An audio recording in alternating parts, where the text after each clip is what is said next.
Hello! It's time once again to tap the endless source of amusement that is cheapo action figures. And first up, something that may be a bit of a rip-off. It's Little Wizard! Yes, there he is. Something makes me think whoever made this had seen a certain popular series of films and books, and I'm not talking about Lord of the Rings. Let's have a quick look at Little Wizard's packaging. The logo there in a suspiciously Harry Potter-esque font. You've got some sort of robot unicorn attack going on in the top right-hand corner. 0 to 3 sad onions. Interestingly, the Little Wizard thing is actually embossed on the plastic, which is rare for a chibi figure. There he is. We'll have a look at him in a moment with his fantastic accessories. And there's some other crazy crap going on in the background. Something like a broom, some weird green thing that's presumably supposed to be Hogwarts. Dragon thing, stuff, warnings, that's the main thing. And on the back, very, very little other than the European logo. I don't know where this came from. This was donated to me by an vigilant viewer, but I do suspect Poundland or perhaps 99p stores appeared in its background somewhere. Right, come on, Little Wizard. Show us your magic. Alternatively, fall to pieces, which is more likely. There it goes. Right. Well, the figure itself is surprisingly fairly well made. There's not much articulation going on. He's pretty much dead from the neck down, other than the arms here, which are made of a surprisingly soft rubber, actually, but the rest is quite solid. It's quite nicely sort of sculpted as well. There's quite a bit of detail on that. The only real weakness I can throw at it is that the hands are a different colour to the face, making it look like he just plunged them into boiling water, which is never a good idea. What do we have accessory-wise? A stick! Yep, obviously he can't do any magic yet, so he just goes around smacking things with a stick instead. Either that or it's a giant wand. Or maybe it's a normal-sized wand and he's very small, who knows? And he's also got his broomstick that he can't fly around on because he can't move his legs or his arms properly. There we are, that's one of the higher quality figures I have seen from such things.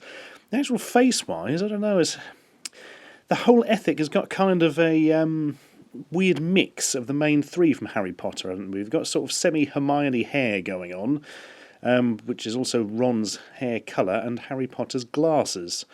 And just sort of a face like a startled embryo. Don't really know what's going on there, but yeah, maybe it's some sort of terrifying Gestalt entity made up from Harry, Ron and Hermione after they did a bad spell or something.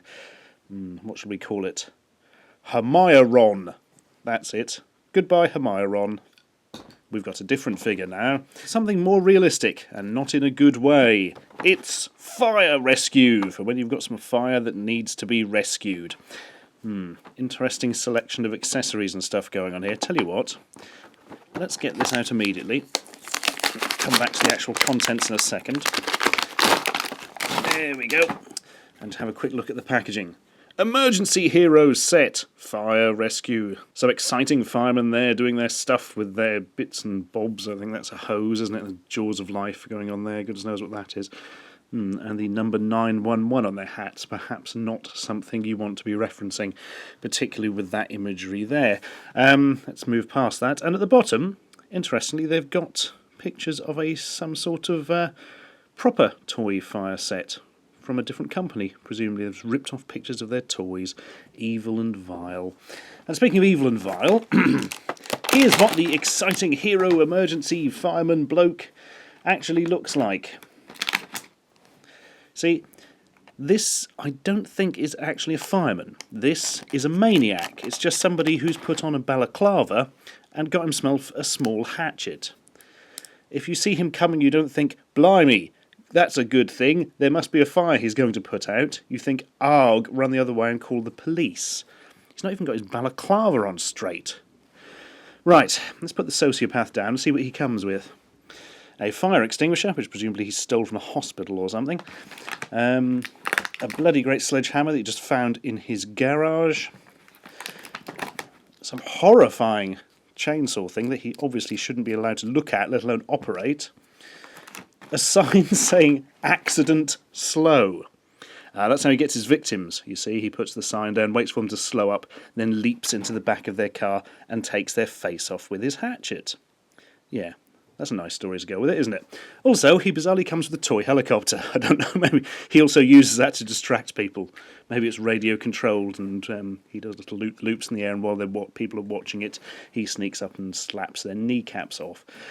Note to Poundland people, in future you might want to make sure that your figures actually look like what they're supposed to be. I mean, he doesn't even have a fireman's hat, or a coat, or in fact anything other than a creepy balaclava. Right, moving swiftly on, before it comes to life and starts biting me like Chucky. The first rule of Fight Club is, you do not talk about the action figures. The second rule of Fight Club is, you do not buy the action figures. Now, these were sent to me, I believe, from America, and avid viewers will notice that they appear to be remarkably similar to the old, what was the military figures had? Stop versus Scum or something, so presumably made by the same company. Yes, the logo is Fight Club, but rather than being based on the bizarre quasi-existential thriller, it's got more to do with, mixed martial arts. I think it's just cashing in on the whole MMA craze, with Mauro the Mauler Marcos here. Except that's not him at all, as we'll discover in the back. They've just put the wrong bit of cardboard at the front. Championship Series, World Champion, way. Except it's another figure. Never mind. Let's look on the back and find out. Fight Club Championship Series, collect them all! Dean Thumper Thompson, with his strange Amish beard. Mauro the Mauler Marcos. Don One-Shot Kong. Don Kong, please. Jack Hammer Jackson. He doesn't have a real name, apparently. And Kirill Ursa Major Kabulov. And his amazing chin. This man, I suppose what it says in the front, is actually Carlos Loco Gonzalez. He's a submission champion. Fair enough. Name, Carlos Gonzalez. Nickname, Loco. Age 30. Height, 5'9". Weight, blah, blah, blah. Birth country, United States. Fighting from East LA. Fighting styles, boxing, combat jiu-jitsu. Associations, R2R Fight Club, California Fight Systems. California Fight Systems? Sounds like a corporation or something. Belts, US Submission Masters Welterweight Championship. Record, 18-1. I haven't got that record. Which band is that by? Sorry. Favourite technique, cross-arm blood choke. That sounds nice. Carlos Loco Gonzalez rolls straight out of the mean streets East LA with his style of combat jiu-jitsu that is renowned for slick reversals, acrobatic guard passes, and powerful takedowns. His ability to stand and bang, as well as take it to the ground, is why he holds the US Submission Masters Welterweight Championship belt. Okay, so this isn't actually about fighting, it appears to be about sex by the sounds of it, doesn't it? His ability to stand and bang, take it to the ground, powerful takedowns, slick reversals. Oh yeah, slick reversal cost extra. There's all sort. This put a whole new light on this thing, and it's got a bit creepy now. In fact, look at their nicknames with that in mind. Thumper, the Mauler, One Shot, Jackhammer, and Ursa Major. Right, let's see what the figure's like. Horrifyingly disjointed, I imagine, if the previous Stop versus Scum things are anything to go by. Well, for starters, he's all bent up like he's been in a bizarre car accident, and he's still got bits of the plastic sprue stuck to him. Let's get those off. Nodule removal, one of my many medical skills there. Well, one of his arms is on backwards, that's an excellent start. His face, although quite nicely detailed, sculpt-wise, as you can probably see at home there, they've managed to put his eyes and his moustache and his eyebrows and everything on slightly too far to the right from his point of view, meaning he's kind of got an empty eye socket and weird stuff going on the other side and basically looks like some kind of terrifying eldritch abomination. Other than that, he's fine though. Look, that arm sort of moves, you know, the one that isn't backwards. Storm, it says in his trousers. And his horrifyingly broken legs. And he's got weird thin feet like a woman. And basically... there we are. He can almost stand up now.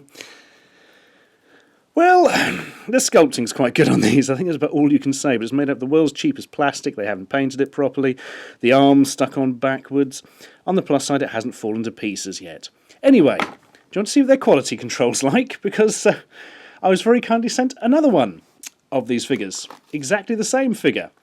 Now, actually I'll open this one up first. You thought they'd got the paint wrong on that one. And you were right. Look at this one then. If the autofocus ever allows it to, yes. Basically, this is so far off it's ridiculous. Look at his moustache. It's literally crept all the way around his head. He's got one eye here and one eye there. One eye on the bridge of his nose and one escaping across his face.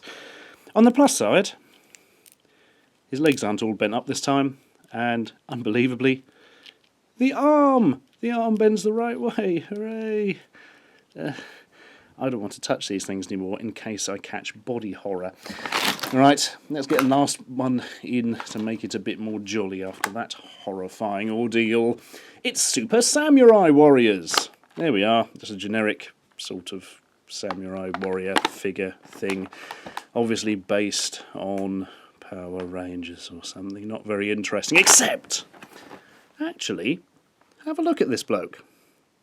That's not a Power Ranger, it's Sub-Zero from Mortal Kombat, with a collection of crazy crap to hurt people with. Hang on, let's get him out of there. Ooh. Blimey, no security packaging on that one. Here we go. Quite a nice solid figure, actually. Seems to not fall into pieces either, so one of the better ones. Yeah, that is clearly Sub-Zero. An out-of-focus Sub-Zero. Thank you. Yes, it looks very Mortal Kombat 3. I think that's about the level... No, wait, it was Ultimate Mortal Kombat 3, because in normal Mortal Kombat 3 didn't have his mask on. Man, outdated nerd knowledge, very useful. Right, it says Ninja on his chest as well, which is handy if he ever forgets what he does during the day. Shall I go off and file some tax returns? Oh wait, I'm a ninja. I wrote it on my chest so I wouldn't forget. What weaponry has he got? He's got this! I don't know what on earth that's supposed to be. Is that something that clips around his... Yes, there we are. It makes his arm cybernetic or something, I don't know. At least it clips on properly.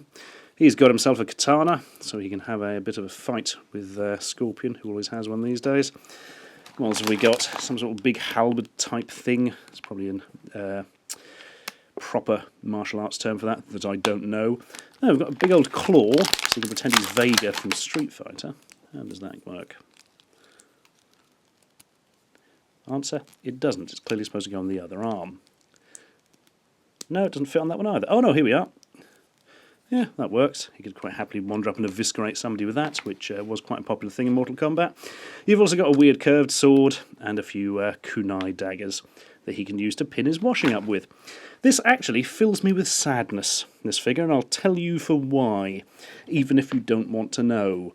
Basically, many years ago, before I was doing videos at all on the internet, I bought some figures from Poundland which were based on Tekken, the old video game. Tekken 3 specifically. They had Yoshimitsu, the cyber ninja bloke, King, the wrestler with the weird leopard mask thing going on, one of the Laws, who are the Bruce Lee rip-offs. I think it was the young one. Forest Law, is that the one? And who was the other? I think there was a version of Kazuya, who's sort of the poster boy for it, or was in the early days. And unfortunately, I didn't keep them. Got rid of them years ago. I think I got rid of them at a car boot sale, in fact. Which is a pity, because they would have made a really nice video. And instead, well, I'm having to do the Sub-Zero sent to me by somebody else. I'm a fool to myself. Actually, if anybody has got those Tekken figures, send in a picture or something, and then I can prove that I didn't make it up in a gin-fueled rage.